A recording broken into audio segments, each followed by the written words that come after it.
O capítulo 1142 chegou e com ele temos uma pequena prova do verdadeiro poder de Loki, além da complexa trama dos Cavaleiros Sagrados. Mas antes disso, continuamos na história de capa de Yamato, com ele nocauteando Hushu e fazendo aquilo que eu falo desde o começo. Ult e Page One provavelmente vão se juntar com Yamato e as forças de Wano, novos aliados para a gestão de Momonosuke, e Hushu vai ficar de pista, vai ser preso, bom, que seja. Sem mais delongas, vamos para análise. O capítulo começa na escola, com o que parece ser uma grande cobra, uma serpente, atacando a escola da Morsa. E nós vemos no próximo quadro que seria realmente a serpente do fim do mundo, Jormungandr, atacando as crianças da escola. Então vemos um pouco mais dos funcionários da escola. Conhecemos o professor de matemática, Blade, o diretor da escola, Kiba, e a Angie, que a gente já conhece, falando sobre o que está acontecendo. E de repente vemos que uma dessas crianças gigantes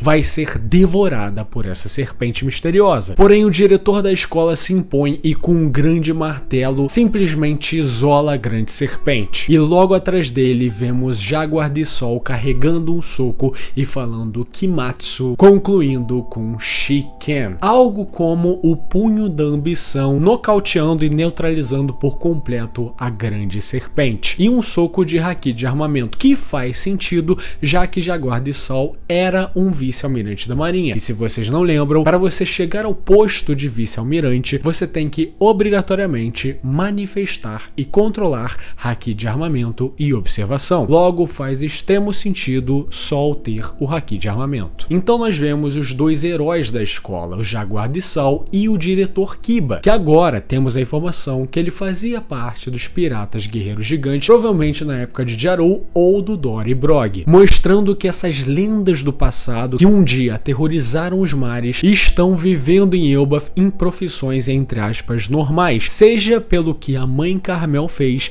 seja pela política de Rei Harold, essas pessoas estão aí. Vemos então as crianças gigantes reconhecendo a força de Jaguar de Sol, vendo que não é balela o papo dele ser forte e falando que ele até mesmo parte da marinha. Nós sabemos que Elbaf não é que nem Wano, que não sabe de nada do mundo exterior, mas ainda assim o rumor de que Sol fazia parte da marinha já o legitimava como alguém forte, o que é bem interessante. Então vemos Robin e Chopper, que estavam escondidos na barba do Sol, perguntando se essa criatura é meio que recorrente em Elbaf, se é uma espécie que existe, e Sol fala que não, isso é bem atípico. E sem tempo para pensar, nós voltamos para a escola e vemos um professor chamado Wolf, o professor de educação física, completamente fudido. Quando Sol e companhia vão ver esse professor, ele pergunta onde estão o resto das crianças e ele fala que elas foram em direção à praia. E aparentemente elas estavam dormindo, mas ao mesmo tempo andando. Então vemos uma fila indiana de crianças gigantes aparentemente dormindo e andando de forma sonâmbula, sendo guiadas pela flecha de Gunko. O diretor fala que isso tem que ser alertado pro país todo e o Sol acha que isso é um exagero. Porém, ele logo chama atenção para ele olhar para a floresta. E quando o Sol olha, ele não acredita. E junto com ele, uma grande trombeta começa a soar. E então os dois veem silhuetas de bichos enormes, verdadeiras bestas, aparecendo no horizonte como seres ameaçadores. Ao mesmo tempo que as crianças que estavam na escola começam a desmaiar por um. Ao mesmo tempo que toda essa merda tá acontecendo, nós voltamos para o submundo e vemos Loki, já parcialmente libertado, falando pra galera libertar ele por completo e tirar a algema de Karosek do seu tornozelo. Se querem salvar Elbaf, soltem a última algema agora. Acharam que nessa situação eu não poderia fazer nada? Bom, vou mostrar a vocês. E nesse quadro dá para ver bem a diferença de altura de Hairudin e Loki. Considerando que os dois são irmãos, Loki é alguém que puxou muito a descendência de gigante ancestral. Ele é absurdamente enorme. Acho melhor vocês se apressarem. Se eu acertar alguma coisa,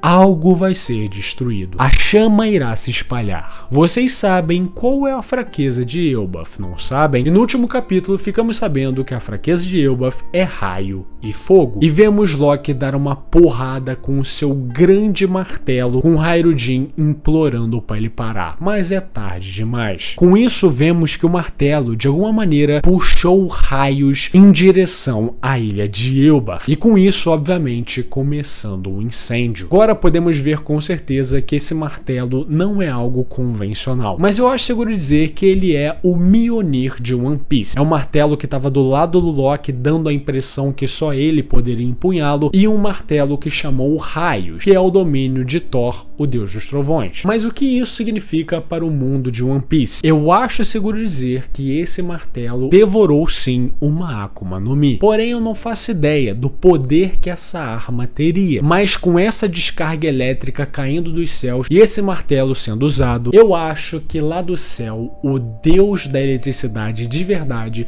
vai ver isso que está acontecendo e não vai aceitar. Eu tenho muita fé que Enel ainda vai aparecer e eu rezo para ver Enel e Loki interagindo. Eu acho que eles seriam o time mais devastador do mundo. Se Loki já consegue chamar raios com esse martelo, aparentemente sem poder nenhum, imagina com uma pessoa que é feita de eletricidade. Vemos o banquete dos gigantes acontecendo, de tal Usopp e companhia, e finalmente eles veem que tá dando merda na porra da ilha. E eles já mobilizam forças para fazer algo a respeito. Voltamos para a escola da Morsa e Angie fala: aqueles monstros, eu lembro deles. Ela fala, foi hoje mesmo. Então começamos a entrar num pequeno flashback de algumas horas atrás, das crianças em uma aula falando, não, o Loki vai usar o martelo para destruir o mundo. Claro que não. Aquele que vai destruir o mundo é Nika. Não, o Loki é um assustador. Não, é o Fenrir. E as crianças estão fazendo vários desenhos das criaturas ou entidades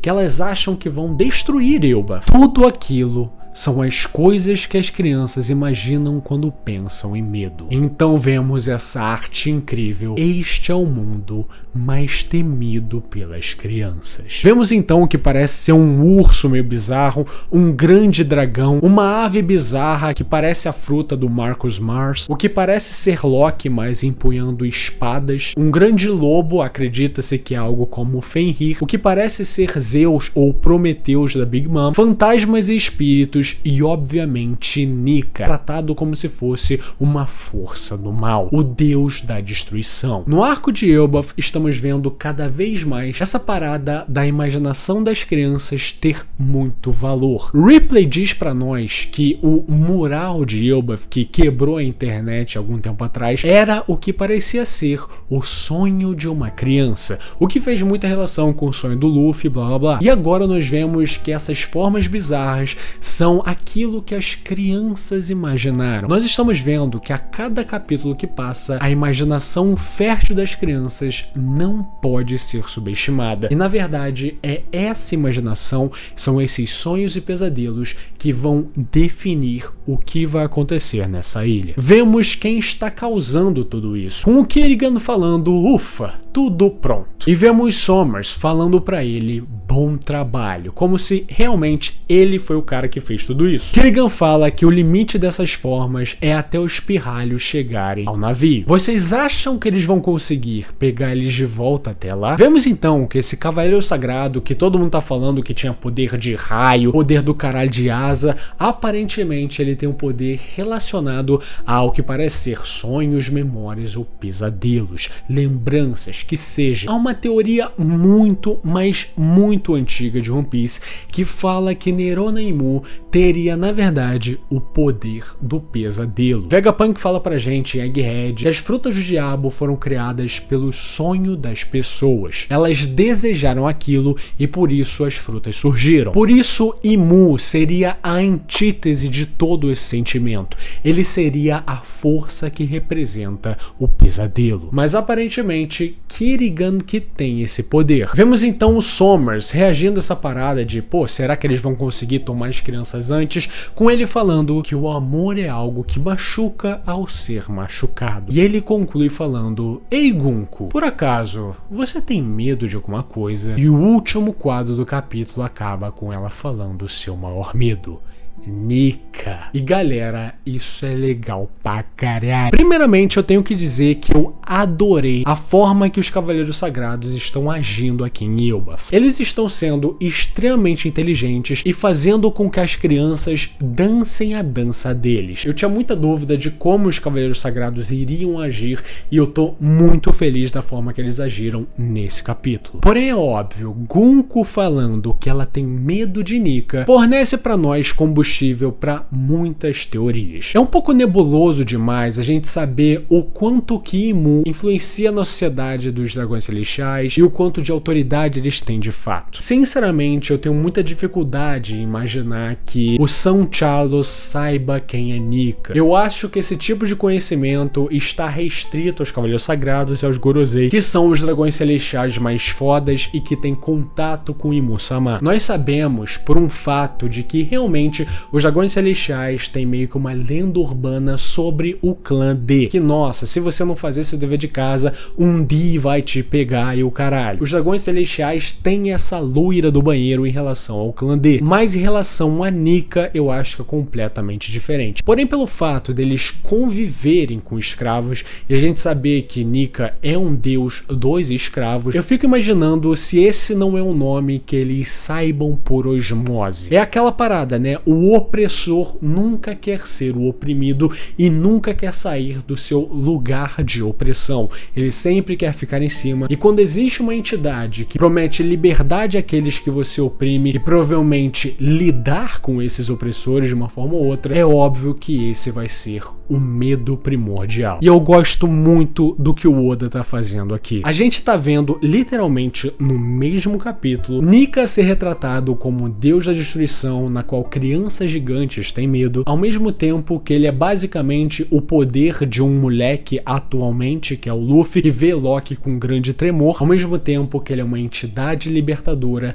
que dá calafrios em uma cavaleira sagrada. Desde que a gente viu, né, o plot twist da Gomu Gomu no Mi, muitas pessoas falam que One Piece virou mais do mesmo, né? O shonen que foca no protagonista e que o protagonista é mais do que todo mundo, o bagulho meio Naruto, sabe? O Luffy é o escolhido e blá blá blá, quando na verdade a obra não era tanto assim. Primeiro de tudo, estamos falando de um anime battle shonen. É muito difícil o protagonista não ser especial de alguma forma. Pessoalmente, eu também não gosto dessa parada do Luffy ser o escolhido máximo, a pessoa que tá prescrita pra fazer aquele bagulho há 1 milhão de anos atrás. Eu não gosto dessa ideia. Porém, no momento, eu estou adorando a forma que Oda está tratando a forma de Nika. E eu gosto muito que várias vezes ele faz questão do Luffy falar pra todo mundo que ele não é Joy Boy, que ele não sabe que porra é essa e que ele não é Nika. Se as outras pessoas acham que ele é, se Zunisha acha que ele é por causa do tambor,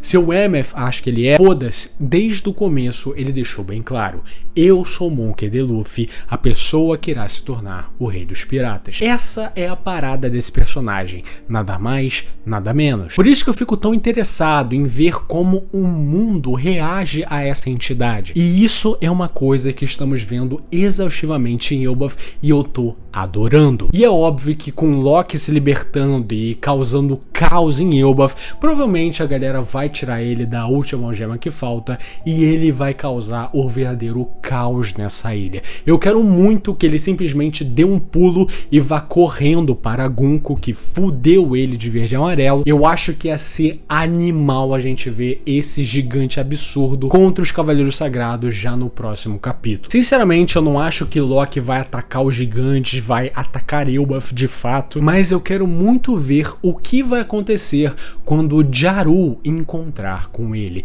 Esse é um encontro que eu quero ver muito, porque eu acho que pode revelar o que aconteceu naquele dia em que Loki, entre aspas, matou o Rei Harold. Não tem jeito, né, rapaziada? O Oda é muito inteligente. Ele literalmente deixou o trio monstro ali com o Loki com uma ameaça absurda, e agora as únicas pessoas que podem lidar com o caos que tá acontecendo na Escola da Morsa cabeça é Robin e Chopper. E o Chopper, obviamente, tá muito atarefado com as pessoas que estão feridas e as crianças que estão desmaiando, o que vai fazer com que Robin tenha que fazer algo. E nós sabemos que o governo mundial e Robin têm em comum, né? O governo mundial sempre quer roubar ela, né? Já que ela é a pessoa que consegue ler poneglyphs. Isso sempre foi um super trunfo do Oda, como ele consegue designar certas pessoas para diferentes núcleos no mesmo arco. Ele é um mestre nisso. Com a libertação de Loki, o Ragnarok começa. Ele já mostrou que veio, tá fudendo o Elba. Ao mesmo tempo, os Cavaleiros Sagrados estão tirando a esperança da ilha, que são as crianças. Problemas, problemas e mais problemas, e a porra do Gaban só vendo tudo lá de cima e coçando o saco que nem um filho da puta. Esse arco não cansa de surpreender e não cansa de ficar cada vez mais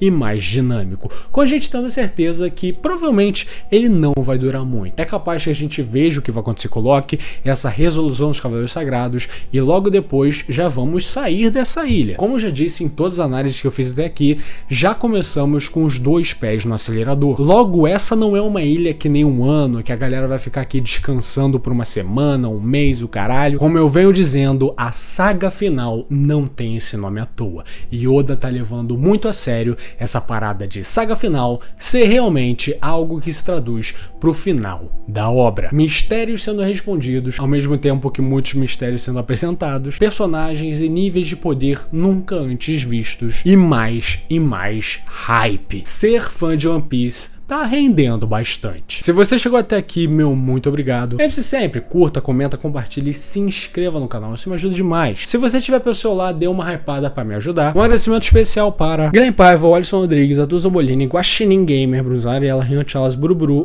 Gugas, Guilherme Xavier, Arroz Cadele, Vânio Silva, Retroblade, Bigode Urei, Maria, Gustavo Ondas, Matheus Santos, meu nome é Jorge, João Pedro, João Oben, Vinícius Lopes, Pedro Junqueira, Pedro Corredora PL, Rafa Branco Júnior, Gabriel Franco, João Vitor, Volknar, minha esposa gostosa, Renan Corrêa, Tico Mia, Paulo Vitor, Abroba, MZ Guido, Rian Benedito, Hipnos 11, Ibura, Davi Martins, Carlos Moreira, TH Júnior, Indialogável, Togers, Gabriel Fraga, Fábio Luiz, Meramente Eu, Entrou Sabonete no Buraco do Peru, Victor Moser, Jean, Daniel Montanha, Guilherme Xavier, Gustin Gelk, Fiat Paul Todo Fudido, Worth, Parei de Piadinhas, Gabriel Zardo, Frosty, Chimboca Xota, Rospa, Sudrigo, Senhor Suíça, Vinícius Flores, Goiaba 2202, Igor Viana, Wev, Giovanni Vaz, Guilherme Cruz, Jonas Fagundes, Otaku Cheiroso, Gabi, Matheus Queiro, Pedro Rodrigues, Sr. Perereco e Killer. Eles são os membros do canal, muitíssimo obrigado pelo seu apoio, vocês são fodas demais. E se você quiser ser que nem esses paladinos do Inferno de Dante, considere ser um membro também. É uma coquinha e uma cervejinha que você deixa de beber no mês, então assim, se tiver sobrando sua carteira, por favor, considere. Tchau, tchau!